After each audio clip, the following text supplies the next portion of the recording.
The Lord be with you. A reading from the Holy Gospel according to John.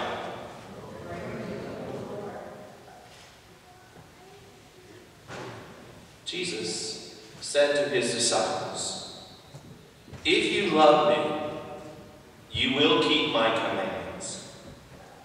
And I will ask the Father, and he will give you another advocate to be with you always, the Spirit of truth, whom the world cannot accept, because it neither sees nor knows him.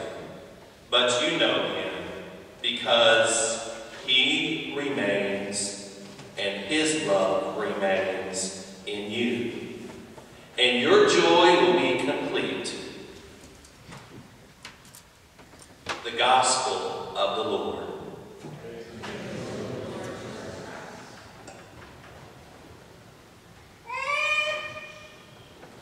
Be seated.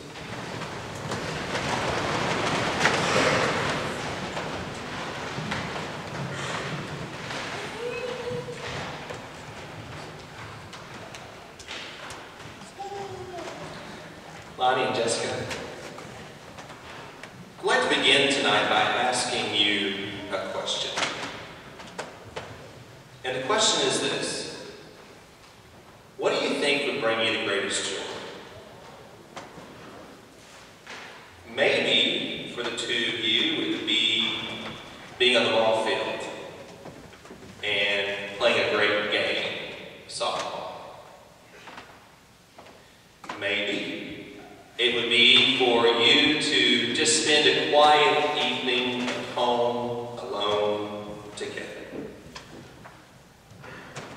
Maybe your greatest joy would be found in helping someone else, someone who's really in need, and reaching out to them. There are probably other things the two of you could think of together that would bring you great and lasting joy. In the gospel that we just heard, Jesus is preparing to go home to the Father.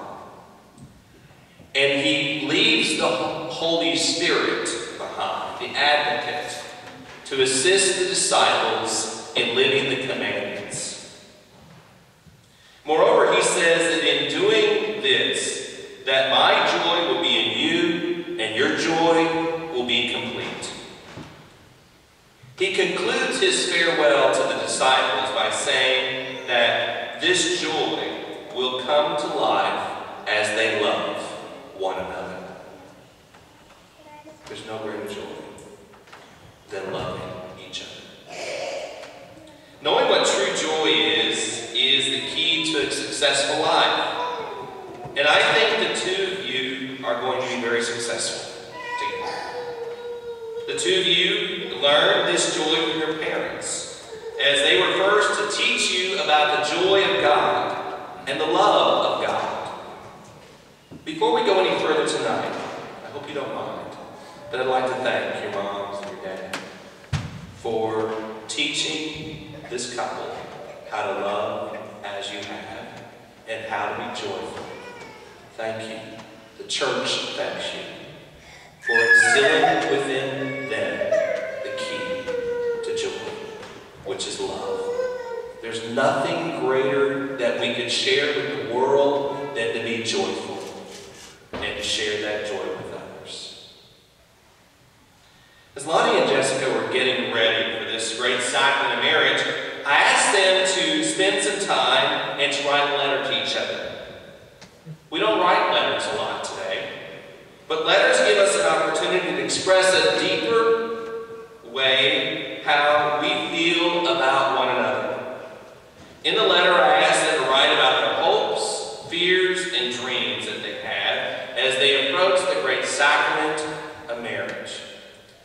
Now, let me preface this by saying that Jessica wrote this really long letter, but Lonnie's letter is about like this.